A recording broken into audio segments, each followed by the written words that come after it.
Dans cette vidéo, je vais présenter les derniers ajouts au projet de l'objet intelligent que j'ai renommé Objet.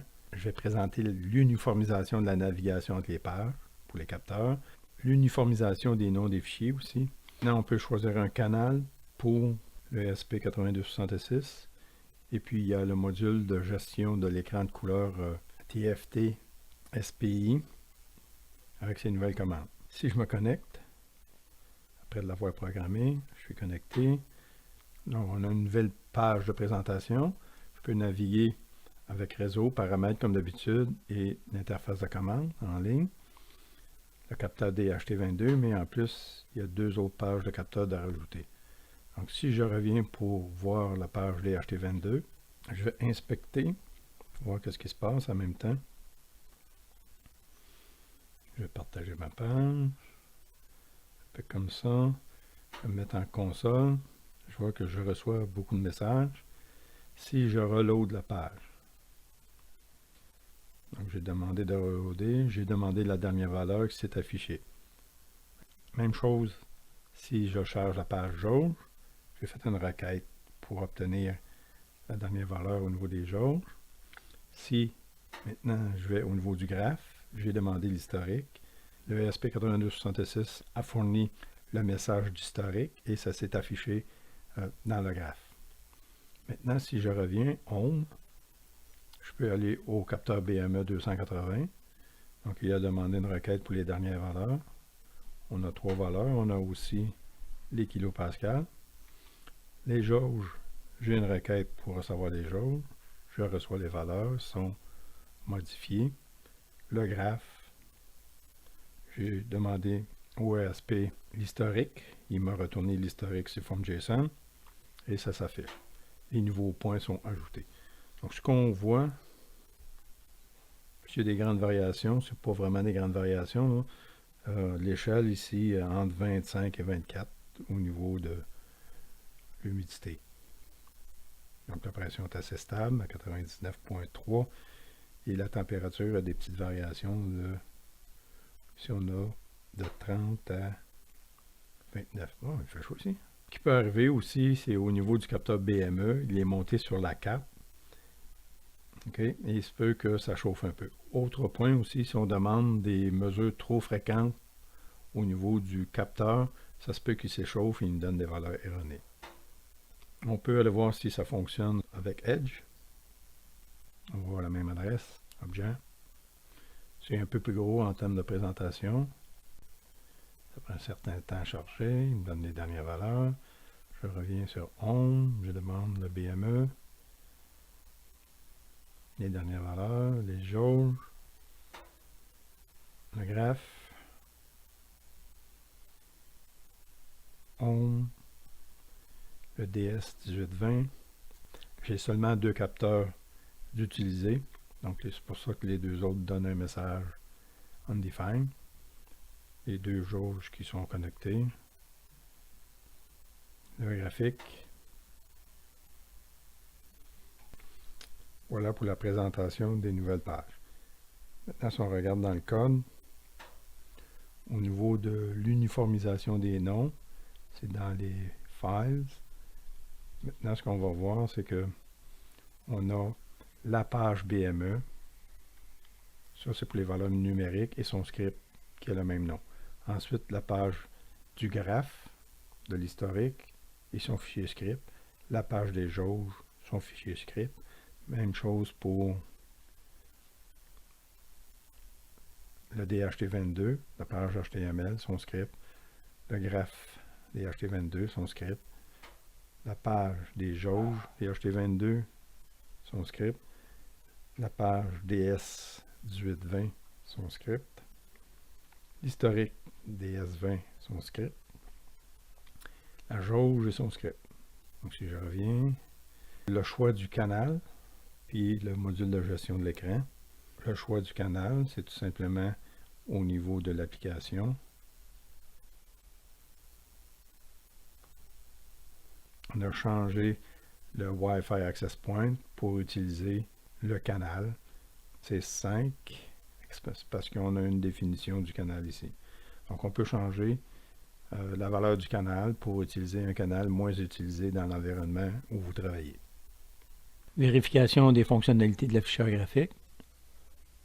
Donc, je suis connecté à Objet. J'ouvre la page Commande. Et dans la page Commande, ce que je vois, c'est que je reçois des messages. Donc, je peux inspecter aussi les genres de messages que je reçois dans la console. Donc, au niveau de la console, on voit que je reçois plein de messages. Donc, pour ça, vu que ce sont les capteurs, je vais arrêter les timers, timer stop, de façon à ce que je puisse afficher les menus sans qu'ils soient réeffacés par un message d'un des capteurs. Menu, j'ai l'ensemble des menus qui sont toujours là. Si je fais TFT menu, j'ai TFT menu, TFT grille, TFT in, TFT clear, inverse, normal, ROT 0, ROT 180. Je fais un TFT clear, ça efface le TFT. Un TFT grille, ça dessine la grille, donc l'axe X du temps et les axes de température, pression et humidité. Et ensuite, si on fait TFT ROT 180, donc ça tourne l'axe. Si je fais ROT 0, il revient normal. Si je fais TFT INV pour inverse, l'inverse de vidéo, je fais normal. Je retourne en mode normal.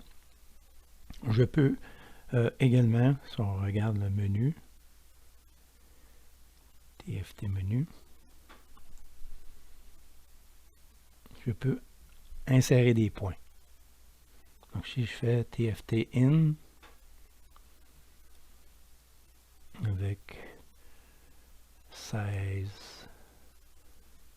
20 et 12, par exemple, il a inséré ce qu'il y avait en mémoire. Si je continue d'insérer les mêmes points, vous voyez que le graphique, aussitôt que je fais Enter, plusieurs Enter, chaque fois que je fais Enter, il rentre les nouvelles valeurs là, qui sont ici, qui sont fixes.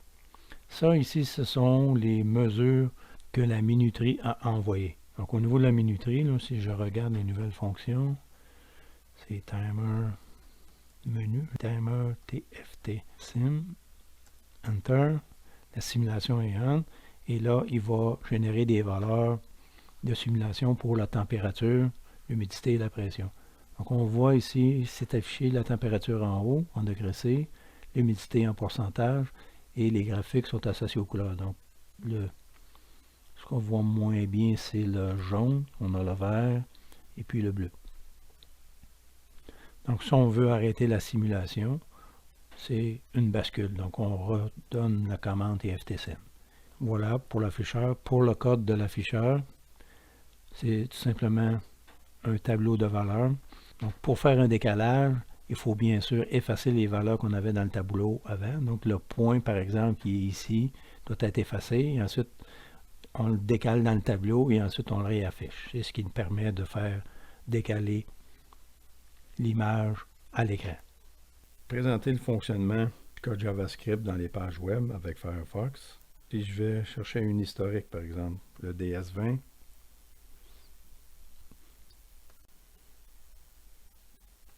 je vais stopper les timers, timer stop, de façon à ce que les données soient stables, qu'ils ne mettent pas d'autres données. Si je reviens au DS, si je reviens à la page précédente, si on va dans le debugger et qu'on regarde les instructions histo, on voit ici ces instructions-là, line short, dataset, point data, point shift, comment ça fonctionne. Donc on peut faire fonctionner le debugger point en point et inspecter les données, mais on peut également aller dans la console. Donc si je récupère cet objet-là, CTRL copie, je vais dans la console, que je tape ici, datasets.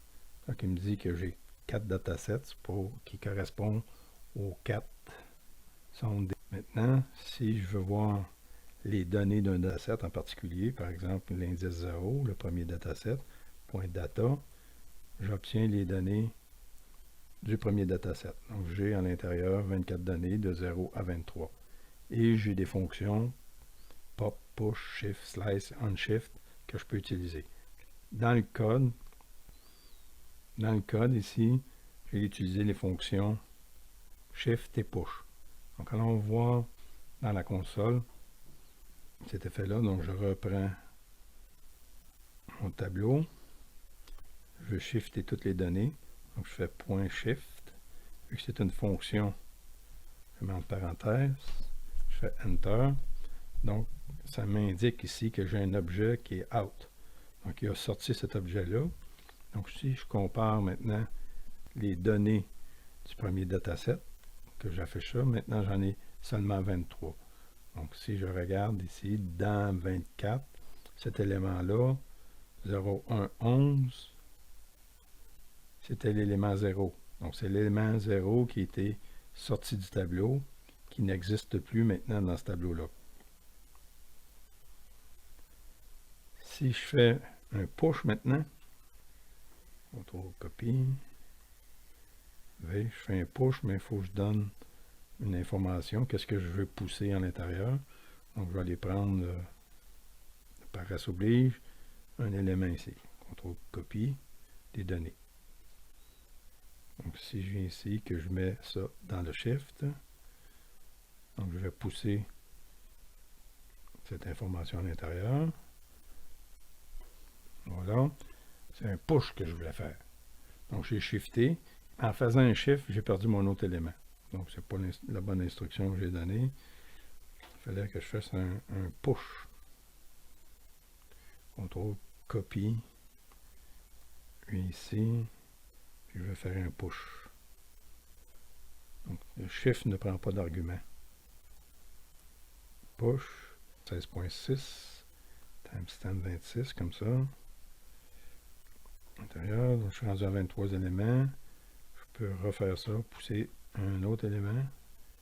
Copie. Je peux changer la valeur ici. Le 33, tiens. 0.0. Je pousse ça dedans, je suis rendu à 24 éléments dans le tableau. Donc je peux aller voir maintenant mon tableau. Mes données dans le tableau.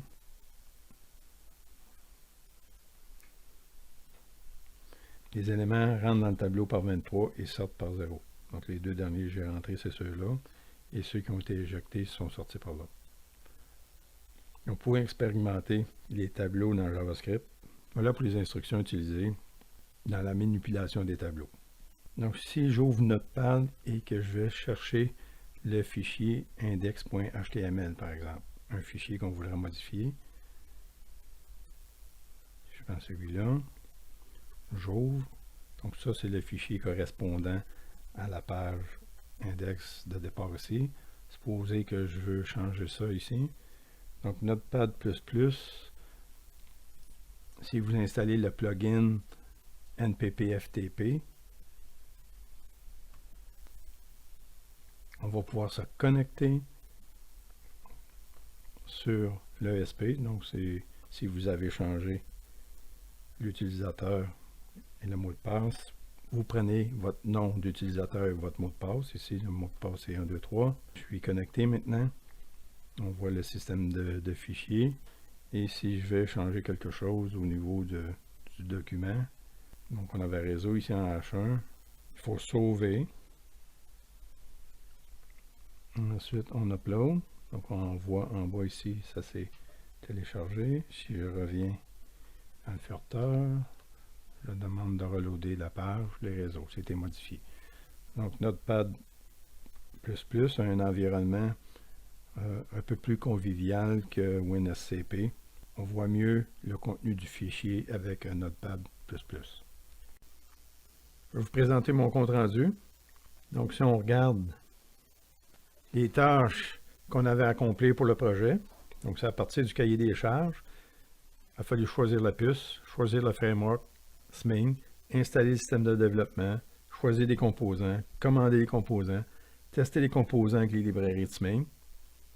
Donc, il y a eu une partie prototypage sur Breadboard, dessiner le chemin électrique, dessiner le typon, Faire fabriquer la platine circuit imprimé, assembler le prototype, déterminer une architecture modulaire de programmation, tester l'architecture de base supportant les serveurs embarqués HTTP, UDP et FTP, tester l'architecture de base supportant le routage des commandes provenant des modules de communication UDP et WebSocket, ajouter des modules de gestion de communication I2C, OneWire, SPI, ajouter des modules de gestion du matériel pour un afficheur OLED, un real-time clock, un capteur BME 280, un capteur BMP 280, un capteur DHT22, un afficheur couleur TFT et les capteurs de température DS1820. Il a fallu créer une page web de test de l'objet par Wi-Fi à l'aide de la communication WebSocket et de lignes de commande.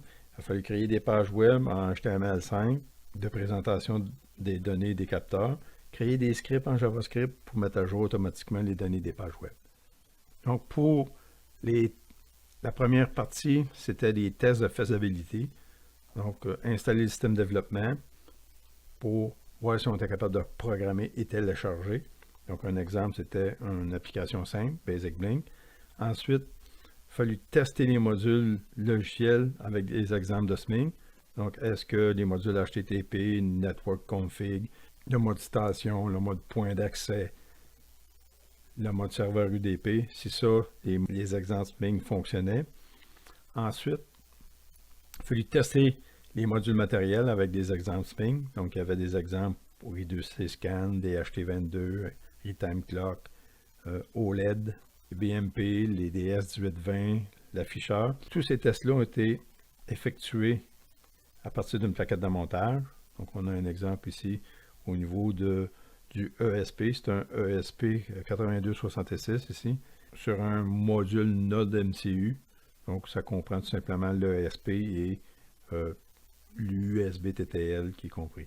Ensuite de ça, on avait ici un DHT22, le module d'afficheur couleur TFT. Il y avait 4 OneWire de branchés sur le boss, un BMP 280, le OLED, le Real-Time Clock. Donc, une fois que toutes les connexions ont été vérifiées, le schéma a été réalisé.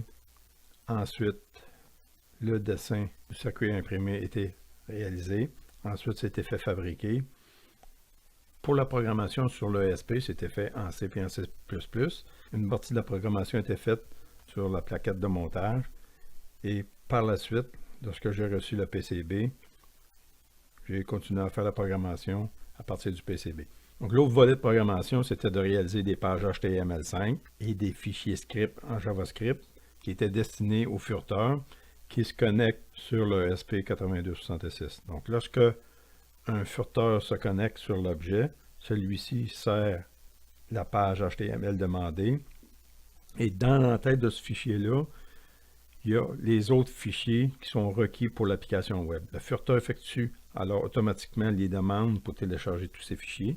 Une fois que tous les fichiers sont téléchargés et tous les éléments graphiques de la page destinée, le script de communication WebSocket établit la communication entre l'objet et puis la page web ou l'application web.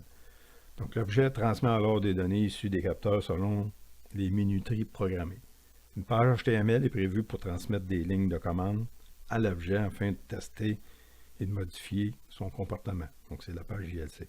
Par la suite ici, ce qui est présenté, c'est le rendu des pages de l'objet. La page réseau, la page de paramètres, la page d'interface de ligne de commande, la page DHT22, sa page de jauge, son graphe, la page BM E280, ses jauges, son graphe, la page DS1820, ses jauges, son graphe, la photo du prototype assemblé, l'afficheur et l'objet côté composant. Concernant la programmation et la documentation, le code du ESP est modulaire comme demandé dans le cahier des charges.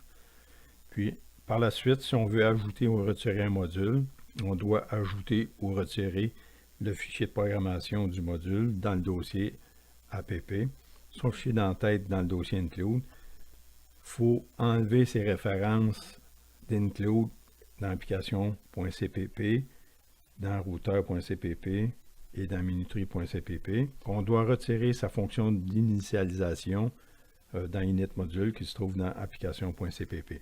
On doit retirer l'appel de son menu, de la fonction de son menu dans routeur.cpp. On doit également retirer l'appel de son interpréteur dans routeur.cpp. S'il y a aussi des minuteries dans minuterie.cpp, il faut les retirer. Donc le code de la documentation relative à toutes les étapes sont déposés dans Bitbucket. Il y a une playlist vidéo nommée Réaliser un objet intelligent qui est déposée sur YouTube. User, as-tu vu comment? Terminé.